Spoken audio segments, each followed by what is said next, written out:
नमस्कार साथियों, आज है 20 जून और हम पढ़ने वाले आज के करंट अफेयर्स। चलिए देखते हैं पहला प्रश्न। भारत किस देश में से अपने नागरिकों को बाहर निकालने के लिए ऑपरेशन सिंध चला रहा है? चार ऑप्शन है: श्रीलंका, ईरान, इजराइल और यूक्रेन। तो इस क्वेश्चन का सही जवाब हो जाएगा ईरान। हाल ही में ईरान और इजराइल का जो युद्ध चल रहा है उसमें भारतीय नागरिक ईरान में भी फंसे हुए हैं और इजराइल में भी। या ईरान में से अपने नागरिकों को बाहर निकालने के लिए भारत ऑपरेशन सिंध चला रहा है, जबकि वहां से निकालने के बाद भारत अपने नागरिकों को इजराइल से बाहर निकालेगा। ईरान के जो सुप्रीम लीडर है अयतुल्ला खामनेई, उन्होंने कहा है कि वह सरेंडर नहीं करेगा और लड़ाई आगे जारी रहेगी। इसी बीच चीन ने रूस के जो राष्ट्रपति हैं व्लादिमीर पुतिन से बात की है कि इन दोनों के बीच में ये लड़ाई रुकनी चाहिए। और वहाँ पर जो दूसरी तरफ यूएसए के राष्ट्रपति हैं वो कह रहे हैं कि ईरान बिना शर्त सरेंडर करे, नहीं तो वह उसको मिटा देगा। ऐसे में ये लड़ाई रुकने का नाम नहीं ले रही। ईरान के जो सुप्रीम लीडर वो कह रहे हैं कि वो सरेंडर नहीं करेंगे, जबकि यूएसए कहता है कि वो बिना शर्ती सरेंडर कर दे। तो ऐसे में ये देखना खास होगा कि ये लड़ाई रुकती कैसे है, सीज फायर कैसा होता है, या फिर ये लड़ाई आगे जारी रहेगी या क्या होगा। ये इस युद्ध को होते हुए 8 दिन से ज़्यादा का समय हो चुका है। चलिए साथियों देखते हैं अगला प्रश्न। विश्व सिकल सेल दिवस कब मनाया गया है? चार ऑप्शन है: 16 जून, 17 जून, 18 जून, 19 जून। तो इसका सही जवाब हो जाएगा 19 जून को। विश्व सिकल सेल दिवस 19 जून को मनाया गया है। यह रोग खून के अंदर जो नसें होती हैं हमारे, उसका रोग है, ब्लड का। विश्व में इसके प्रति जागरूकता फैलाने के लिए 19 जून को यह दिवस मनाया जाता है। अगला प्रश्न। बोन जलवायु परिवर्तन सम्मेलन 2025 कहाँ आयोजित किया गया है? रूस, स्पेन, क्रोएशिया और जर्मनी। तो इसका सही जवाब हो जाएगा जर्मनी में। बोन जलवायु परिवर्तन सम्मेलन 2025 जर्मनी में आयोजित किया गया है। जर्मनी के वर्तमान में जो चांसलर हैं वो है फ्रेडरिक मर्ज। ये जर्मनी के चांसलर है वर्तमान में। अगला प्रश्न। अंतरराष्ट्रीय बिग कैट अलायंस की पहली सभा का आयोजन कहाँ किया गया है? नई दिल्ली, अल्बर्टा, तेहरान और जेरूसलम। तो इस क्वेश्चन का सही जवाब हो जाएगा नई दिल्ली में। अंतरराष्ट्रीय बिग कैट अलायंस है उसकी पहली सभा का आयोजन नई दिल्ली में हुआ है। अल्बर्टा में हाल ही में G7 समिट का सम्मेलन आयोजित किया गया है 2025 का। अल्बर्टा कनाडा का राज्य है।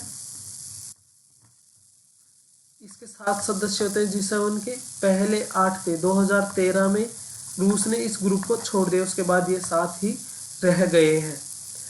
तेहरान ईरान की राजधानी है, जेरूसलम इजराइल की राजधानी है। अगला प्रश्न साथियों।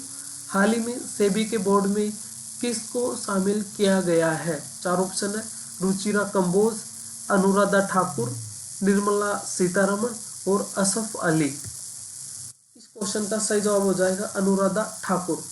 अनुराधा ठाकुर IAS अधिकारी हैं। इनको सेबी के बोर्ड के अंदर शामिल किया गया है। जबकि रुचिरा कंबोज UN में भारत की स्थायी राजदूत है। निर्मला सीतारमण वर्तमान में भारत की वित्त मंत्री हैं। असफ अली भारत के पहले राजदूत थे जो आज़ादी के बाद चुने गए थे। अगला प्रश्न। हाल ही में भारतीय नौसेना में किस पहले एंटी सबमरीन वॉरफेयर सेलो वाटरक्राफ्ट को शामिल कमीशन किया गया है? तो इस क्वेश्चन का सही जवाब हो जाएगा option C, INS Arnala. INS Arnala को अभी यहाँ पे शामिल किया गया है। हाल ही में किस वर्ष को अंतर्राष्ट्रीय महिला किसान वर्ष घोषित किया गया है? चार ऑप्शन है: 2023, 2024, 2025, 2026। तो सही जवाब ऑप्शन डी है 2026। 2026 को अंतर्राष्ट्रीय महिला किसान वर्ष के रूप में घोषित किया गया है। ये दिवस इसलिए घोषित किया गया है कि जो महिला कामगार हैं उनके महत्व को दर्शाया जाए कि वो भी काम करती हैं। किसानी वर्ग में जो उनका सहयोग रहता है उसको दिखाने के लिए ही इस वर्ष को घोषित किया गया है 2026 को महिला किसान वर्ष के रूप में। अगला प्रश्न देखते हैं, मारुति सुजुकी ने कहां पर भारत की सबसे बड़ी इन प्लांट रेलवे साइडिंग खोली है? 4 ऑप्शन है, मानेसर, जयपुर, भोपाल और इम्फाल। तो इसका सही जवाब हो जाएगा ऑप्शन ए, मानेसर। मानेसर में ही मारुति सुजुकी ने भारत की सबसे बड़ी इन प्लांट रेलवे साइडिंग खोली है। अगला प्रश्न देखते हैं, हाल ही में किस पत्रकार को पद्म भूषण से सम्मानित किया गया है? 4 ऑप्शन है, चारों ही भारतीय पत्रकार हैं, रवीश कुमार, बरखा दत्त, राम बहादुर राय, राजदान।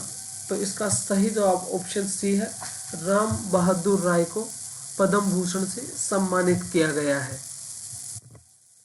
अगला प्रश्न, साहित्य अकादमी युवा पुरस्कार 2025 कितने लोगों को दिया जाएगा? 4 ऑप्शन है, 20, 21, 22 और 23।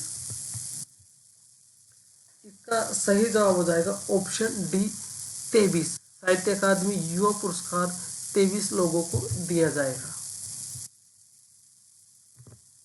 साथियों, करंट अफेयर्स के सभी क्वेश्चंस हमने कवर कर लिए हैं। भास्कर कोचिंग के नाम से हमारा यूट्यूब चैनल है, इसको सब्सक्राइब कर लें। और अगर आपको डेली पीडीएफ चाहिए तो हमारा भास्कर कोचिंग के नाम से टेलीग्राम चैनल है, इसको आप सब्सक्राइब कर लें। यहाँ आपको डेली पीडीएफ मिल जाएगी। पीडीएफ आपको शाम के समय मिलेगी, सुबह आपकी एक क्लास होगी और शाम को पीडीएफ आपको प्राप्त हो जाएगी। तो आप इसको सब्सक्राइब कर लें और यूट्यूब टेलीग्राम चैनल को आप ज्वाइन कर लें। अब मिलते हैं साथियों अगली क्लास में, तब तक के लिए जय हिंद, जय भारत।